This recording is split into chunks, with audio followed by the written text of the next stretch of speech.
The hype train for 6.0 is real, everyone. Lauma and Flynn kit is technically here. Obviously, it's only in the beta right now, but today we're going to be looking into a bit of Lauma's kit, discussing a bit about her and providing my own impression on the character at the current point and see whether or not it's going to be a worthwhile for you to actually invest in, considering there's so many good not cry character that is going to be coming to help you make a better decision. If you're new to the channel, guys, don't forget to subscribe to support the channel and not miss out on my future videos. Let's just dive right in. Inefa and Sitlali is finally here, and I know that many of you are trying to get them. So if you're planning to swipe for pooling, then don't forget to check out Loot Bar. If you know me, I've been recommending you guys Loot Bar before, since you can always save almost a 25% on all of your top-ups. With over 100,000 orders and so many good reviews at this point. And by the way, this also applies to PS5 and Xbox users who can place orders through Loot Bar. You can be sure that Loot Bar is trustworthy. Here you can see my order receipts of all of my top-ups that I have done. And for those who are going for the highest package when topping up, there's also a limited discount options available once every version. So guys, be sure to check out Loot Bar through the link in my description, as it can be a great way for you to save your money, especially if you are topping up a large amount. So we're looking into Lauma, the not crime mystical Dendro diva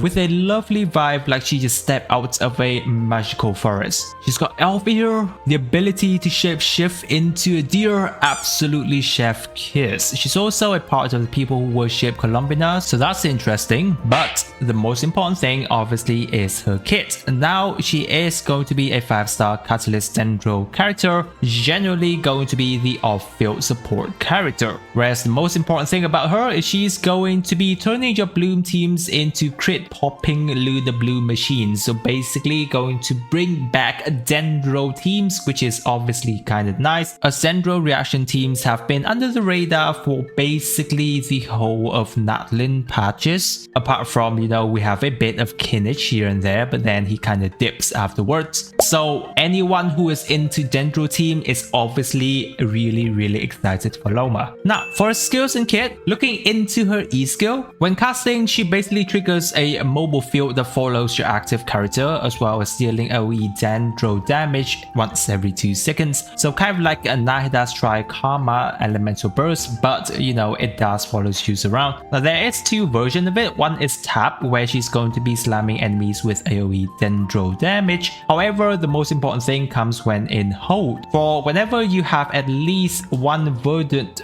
dew from Lunar Bloom reaction, it consumes them to unleash AoE Dendro damage. Then afterward, dealing another instances of Dendro damage, but now considered as a Lunar Bloom damage, to be easily noticed because it's going to be similar to how you see Lunar Charge damage being pop up when using Inefa. Now each of the verdant dew will be giving you 1 Moonsong stack, and you can get up to a 3 stack per E skill cast. But other than that, the really good thing about Lauma, she has access to Dendro and Hydro resistant shred up to a 25% at talent level 10, which is really nice, considering again not many characters have access to resistant shred decrease in their kit. And other than that, her E skill does have basically kind of like a 60% chance to drop 1 Dendro particle per 2 seconds, and considering that it does have a 15-second uptime, it is a pretty nice way to generate energy. Her elemental burst is where things get even wilder, because whenever she uses it, she basically has 80 stack of what's called a Pilgrim. So what this stacks actually do is that whenever your party member deals either Bloom, Hyper Bloom, Burgeon or Lunar Bloom damage, the damage dealt will be increased based on Lauma Elemental Mastery. So obviously Lauma is going to be focusing on EM building mostly. You can generally aim for around 800 to 1000 EM for a nice range of this damage increase. Now again, this stacks works similar to how Shenhe's stack works, where it is dependent on how many hits the attack is going to be hitting the number of your enemies, where if this damage hits multiple enemies at once, then multiple stack will be consumed. However, the stacks is really good. Though first off, you do have an 18 stack at the start of her elemental burst. However, you can have the potential to get another 18 stack depending on how much Moonsong stacks that she has. So basically up to a 3 stack, you can have an extra 18 Pilgrim. Other than that, her normal attack isn't too important. However, it does have hits positive, where basically her charge attack does transform her into kind of like a sprinting forest envoy similar to a deer. It does eat up your stamina, however it seems to be a really nice thing whenever you are trying to dodge in the battle or exploration. Other than that, whenever it ends, it does have like a quick AoE Dendro nuke attack, so it's a bit of a good way to deal a bit of damage and also apply Dendro at the same time. The Lauma passive does give her quite a lot of quality of life increase. Her first passive is that for the next 20 seconds after she uses her E skill, there will be different buff depending on your party's moon sign. So if your party has nascent gleam moon signs, then Bloom, Hyper Bloom, Bergian damage can now have a fixed crit rate of 50% and 100% crit damage. If you have Ascendant Gleam, then your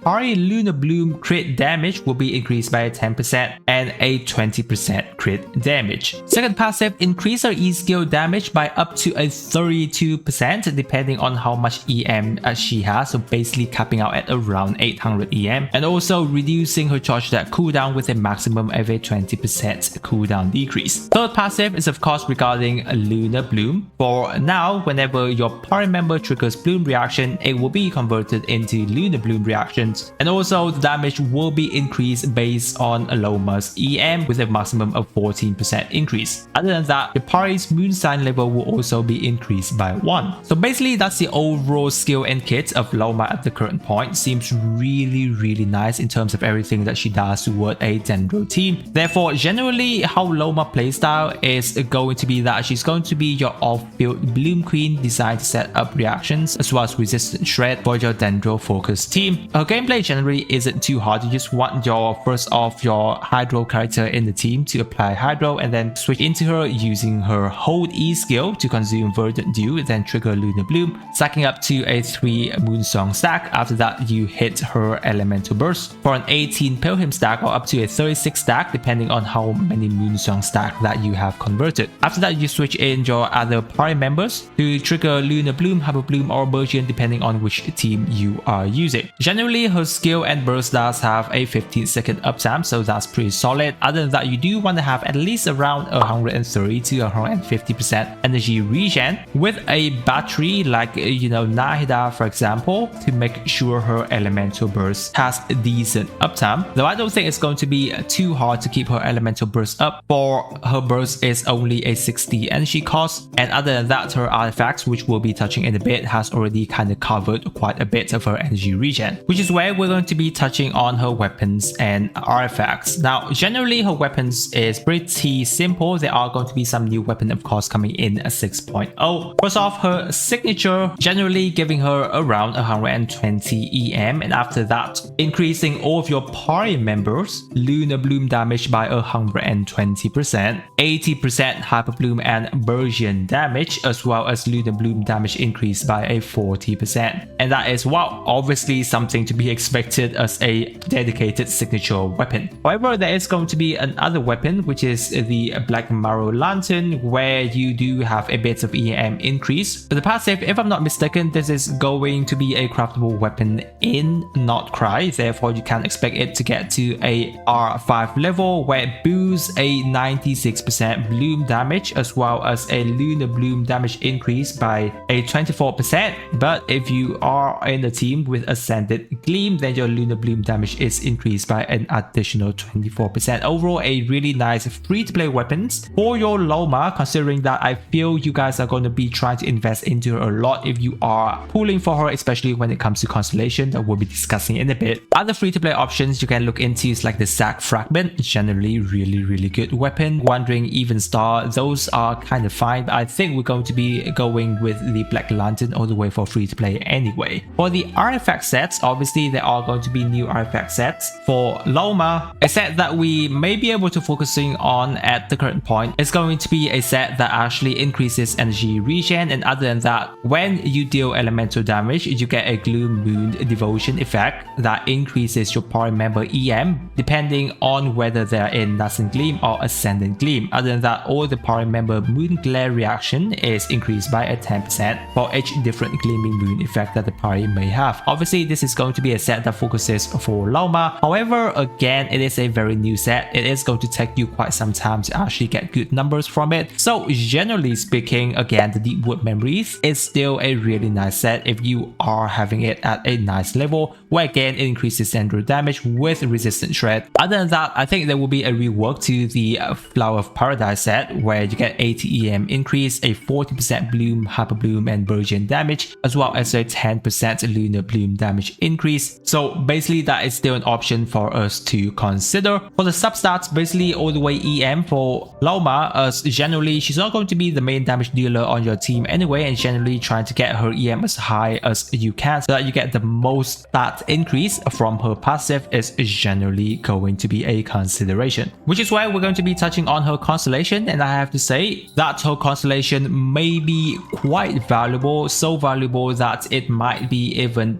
more important than you trying to get a weapon at the current point. For basically what her C1 does is after Lauma uses her E skill or her burst to gain what's called Threads of Life for 20 seconds. What this does is that whenever your nearby party member triggers a Lunar Bloom reactions, the active character will have their HP recovered equals to a 500% of Lauma EM. Other than that, it's also a nice quality of life increase for the exploration of Lauma Spirit Envoy, for the stamina cost is now reduced by a 40% with a max duration extended by 5 seconds. Really insane quality of life increase. For now, she is technically a off-field support healer for you, and what this means is that it actually saved you a healer slot on your party. This is not a joke. For saving a character slot on your party means that it does open up quite a decent number of team comps. For now, you technically only need a Lauma as a Dendro character to heal your character, while not needing another specific Dendro healer like Yao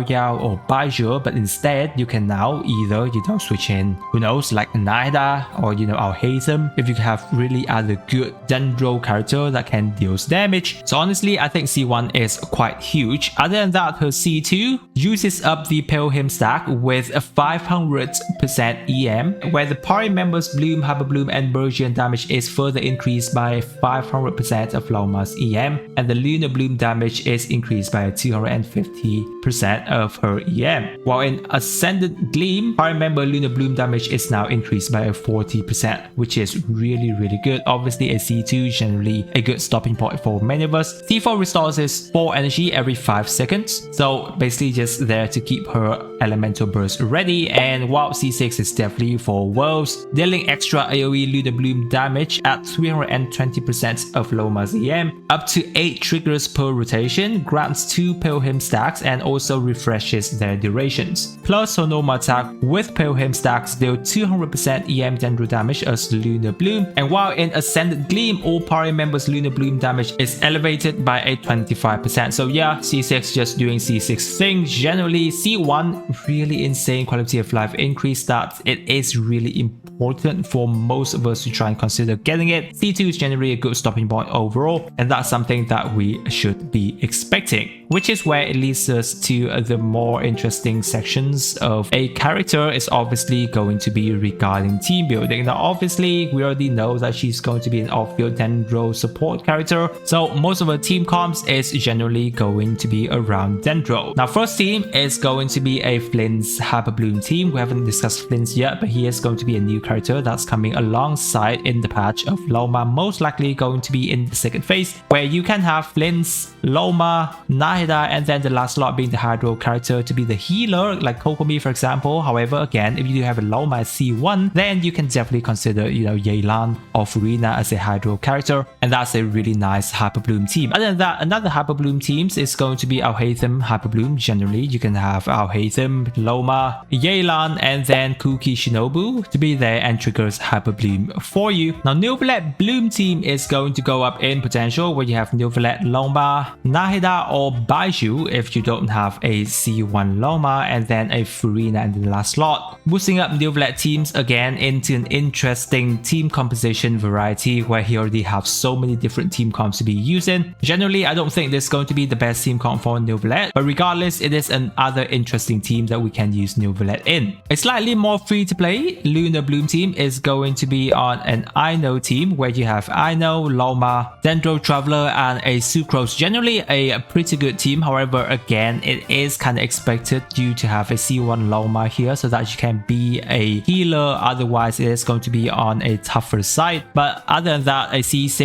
Ino does have a reaction damage boost by around 15 to 20%. So basically a nice free-to-play team for you to consider if you are looking for an Ino team. Now in Efa, Hyper Bloom teams can also be looked into where you have Inefa, Lauma, Yelan, and Baiju. Now obviously if you don't have a C1 Lauma, then Baiju can be here to be on field doing a Dendro application as well as triggering Yelans. Obviously in Efa, basically having a full lunar charge, Lunar Bloom kind of teams, which is generally really fun. But one of the most expected team is definitely going to be a Nilou Bountiful Lunar Bloom team. That is an insane kind of mouthful kind of teams. But wow, yeah, Nilou the Bloom Queen is now going to have an upgraded Lunar Bountiful Bloom team, which is really nice, where you have Nilou, Lauma, basically Nahida for another Dendro character, and again Kokomi for the healing. Do keep in mind is that Lunar Bloom still damage your active character by a pretty decent amount, so making sure that your team have a really good healer is going to be kind of a consideration. So those are going to be mostly of the things that we can discuss on Lauma at the current point for her skills and kit. And obviously I'm going to be looking into more teams comp variation for Lauma for a more specific video. But overall at the current point, here are the pros and cons of her that we can see at the current point. For her strengths is that obviously she is going to be upgrading your Dendro team by quite a nice amount. Lunar Bloom can now crit as well as a 25% Dendro and Hydro resistant shred, making your team do really nice number. Not to mention her Pilgrim stacks actually push your team DPS into an insane number. Obviously it is no official number just yet, but we can be expecting that it's going to be really high number. I'm not even sure if this is going to be a start of a power creep. Genshin will not cry character is just going to be upgrading your team comps by quite a lot. Not to mention she is going to be a potential future proof for, you know, for example for Nefer or Colombina, who's coming in the future, where they are potentially going to be a Dendro and Hydro characters that are really good, which pushes her value really high. Now her downside, I don't think there are too much, where one of the more important thing is going to be, I think her Dendro application is going to be rather slow, so you tend to actually need another Dendro character like Nahida, Dendro Traveler to keep the Dendro reaction going for her. You also will need a dedicated healer, otherwise, you know, Lunar Bloom reactions is going to be taking your active character out for quite a lot. She is kind of dependent on C1, I would say, not too dependent, but it is a huge quality of life increase if you have a C1 because she is a healer, therefore saving you literally a slot on your team. So with all the information that we've got for Lauma at the current point, do I think she's going to be a worth it character for you guys to actually invest in? Now personally, for me as someone who loves Dendro team, love Nilou gameplay, this is character that is going to be a must pull for me. I always have loved sub DPS character, so generally trying to save for Lauma is going to be a priority, mostly if we are looking into a Bloom dedicated kind of team. However, again, this is more or less going to be on a Dendro team side, so if you guys are not really too much of a fans for Dendro reaction teams, obviously Lauma is not going to be a focus, because again we also have Inefa as a character that focuses more on electro charged kind of team comps. We also have Flint. We haven't actually focused too much on Flint, even though Flint can actually be on the Hyper Bloom teams, but we'll be discussing more into his value there. And other than that, if your DPS character actually really much prefers vape or melt kind of gameplay, then again Lauma is not going to be providing too much of a value for you there. So it is going to be basing on each of your account to be making the decision, but then at the end of the day it is still in the beta for everything toward Lauma. Her power potential is still up for debate, and that's everything I have to say regarding Lauma at the current point. If you have any question, leave it down in the comment section, and I or some other lovely Genshin player will get to you there. Again, if you're new to the channel, don't forget to subscribe to not miss out on my future Not Cry videos. With that, I wish you a super day, and I'll catch you on my next videos.